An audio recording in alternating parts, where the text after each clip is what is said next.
Hello दोस्तों। 2025 में आपके पास एक इमरजेंसी फंड होना बहुत ज़रूरी है। बट क्यों? क्योंकि लाइफ कभी भी अनप्रेडिक्टेबल हो सकती है, राइट? एक दिन सब कुछ स्मूथ चल रहा होता है, दूसरे ही दिन कोई इमरजेंसी आ जाती है। It could be suddenly medical emergency, car accident या फिर जॉब लॉस।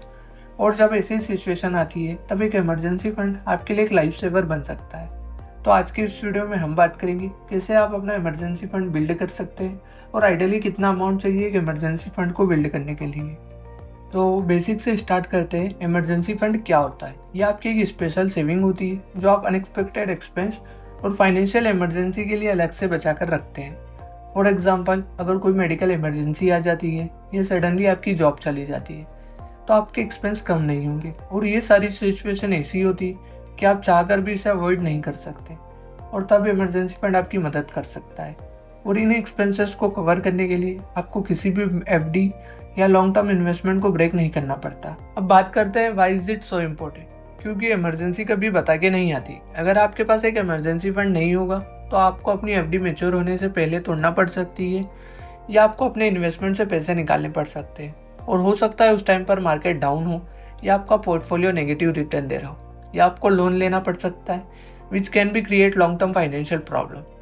इसलिए एक इमरजेंसी फंड आपको पीस ऑफ माइंड देता है, जिससे आपके बजट और फ्यूचर गोल पर अफेक्ट नहीं होंगे।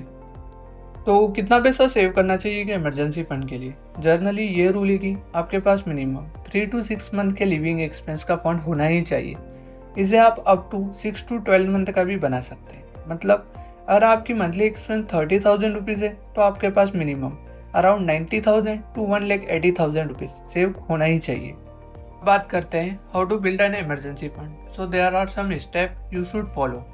फर्स्ट स्टेप है स्टार्ट स्मॉल, बी कंसिस्टेंट। पहले स्टेप में आप फोकस करिए स्टार्टिंग विद स्मॉल अमाउंट, चाहे वो अमाउंट 2,000 हो या 3,000, जिससे आपकी एक हैबिट बनेगी हर मंथ सेविंग करने के लिए। सेकेंड स्टेप है ऑटोमेट यूर सेविंग। जैसे ही आपके अकाउंट में सैलरी क्रेडिट होती है वैसे ही आप एक fix amount of money another saving account में ट्रांसफर कर दीजिए, जिससे आप डिसिप्लिन रहेंगे अपनी सेविंग के लिए। थर्ड स्टेप है keep it accessible but not easy to spend.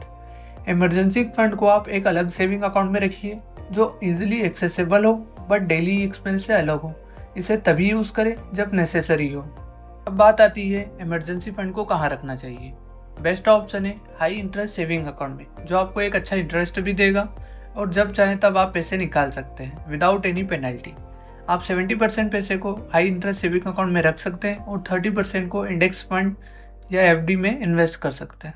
दोस्तों, अगर आपने अभी तक अपना इमरजेंसी फंड नहीं बनाया है तो ये बेस्ट टाइम है स्टार्ट करने के लिए।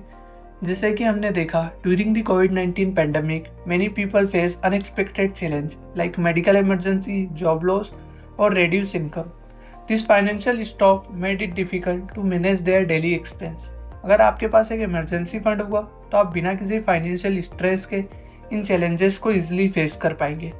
Thank you for watching this video. अगर ये वीडियो आपको अच्छा लगा हो तो don't forget to like, share and subscribe.